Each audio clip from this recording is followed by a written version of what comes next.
దిల్సుఖ్నగర్లో ఎక్కడో ఉమ్, కోర్స్ చేస్తూ మన దగ్గరికి వచ్చి కలిసిండు. కలిసిన తర్వాత తను కోర్స్ నేర్చుకుంటే నాకు జాబ్ వస్తుందని వెళ్ళిపోయిండు. ఒక 1 ఇయర్ ఒక 2-3 చోట్ల కోర్సెస్ చేసిండు. మళ్ళీ ఇప్పుడు వచ్చి మన దగ్గర జాయిన్ అయ్యాడు. 1 ఇయర్ పాటు తన టైం వేస్ట్ చేసుకున్నాడని తనకు అర్థమై వచ్చిండు. wonderful.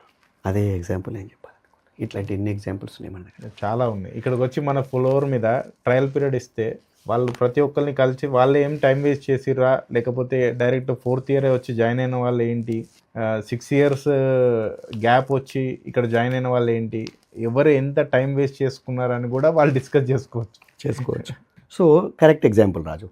మొన్న ఫ్లోర్ మీద కూడా ఇదే చెప్పిన, అదే చెప్తున్నాను కదా మీకు నేను. ఆ మనము ఒక వ్యక్తి అంటే ఒక యువత, ఇప్పుడు ఈ యువతకున్న సిచ్యువేషన్ ఏంటంటే చాలా భయంకరంగా ఉంది యువత సిచ్యువేషన్ పెళ్ళిళ్ళ విషయంలో, అందులో స్పెసిఫిక్గా అబ్బాయిలకి. 1 సంవత్సరం గ్యాప్ పెరిగింది అంటే 2 సంవత్సరాలు అతని యొక్క జీవితం సెటిల్ కావడానికి దూరం అవుతున్నట్లు లెక్క. జీవితం సెటిల్ అవ్వడం అంటే ఏంటి?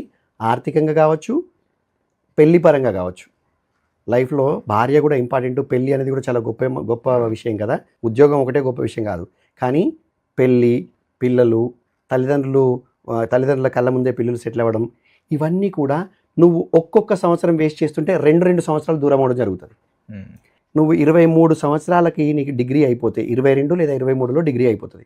23లో డిగ్రీ అయిపోతే 22లో డిగ్రీ అయిపోతే నువ్వు 1 సంవత్సరం వేస్ట్ చేసినావంటే నువ్వు 25-26 వరకు